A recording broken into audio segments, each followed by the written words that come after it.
Marhaban, syukurlah di sini hujan. Bagaimana kalau di kota kalian?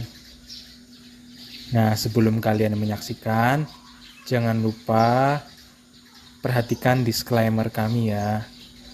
Semoga bermanfaat. Ya, assalamualaikum warahmatullahi wabarakatuh. Bismillahirrahmanirrahim. Allahumma sholli ala Muhammad wa ala ali Muhammad.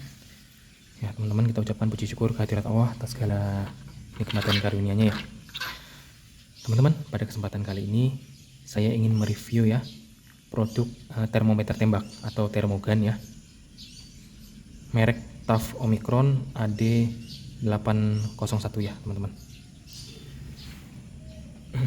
Produk ini suaranya kurang jelas ya. Ya teman-teman, produk ini merupakan termometer inframerah ya, tanpa kontak langsung ke badan maksudnya, untuk mengukur suhu badan pasien ya, dan nggak perlu menyentuh kulit ya. Produk ini bentuknya adalah mirip pistol ya, mirip tembakan dengan layar LCD ya. Nah,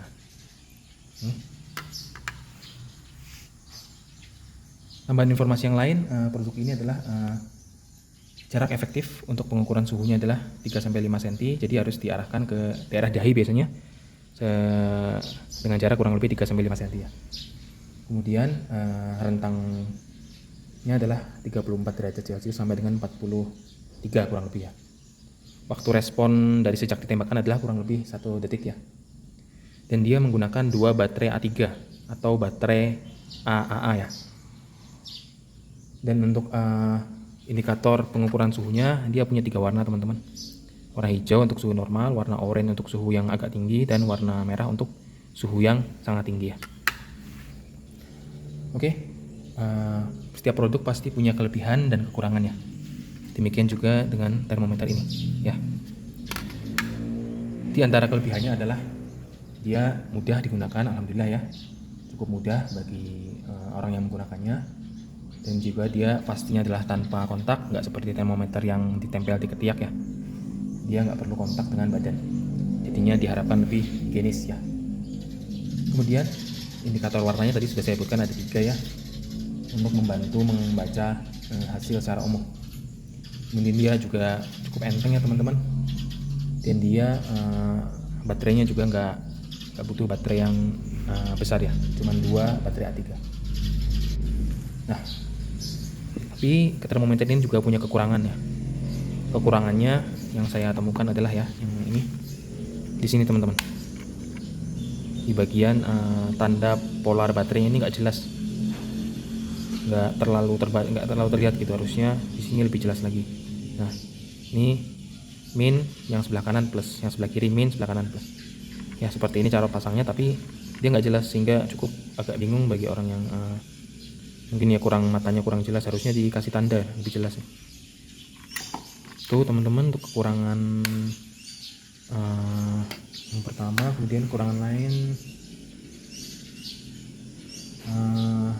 mungkin ini sih teman-teman, kalau saya melihat ya, kekurangan lainnya dia cepat mudah bisa mungkin ya berpotensi mudah rusak ini yang bagian penutup baterainya kalau dia sering lepas pasang ya. Karena jika kita nggak menggunakan termometer ini cukup lama, memang sih dianjurkan untuk nggak perlu dipasang baterainya, dilepas aja. Tapi justru itu yang membuat penutup baterai ini cepat rusak ya. Kurangan yang lain mungkin saya belum pikiran teman-teman untuk kekurangan yang lain ya, tapi saya yakin pasti ada. Nah teman-teman, tadi saya sudah menyebutkan tentang kelebihan dan kekurangan dari produk ini ya. Hal ini bisa menjadi pertimbangan teman-teman dalam membeli ya. Apakah teman-teman mau membeli produk ini atau tidak ya. Untuk harganya juga sebenarnya nggak cukup mahal sih, nggak terlalu mahal, paling 50-60 ribu ya kalau saya nggak salah ingat. Oke, itu saja mungkin informasi dari saya. Semoga apa yang saya sampaikan ini bermanfaat ya teman-teman. Sekian, wassalamualaikum warahmatullahi wabarakatuh. Selamat pagi.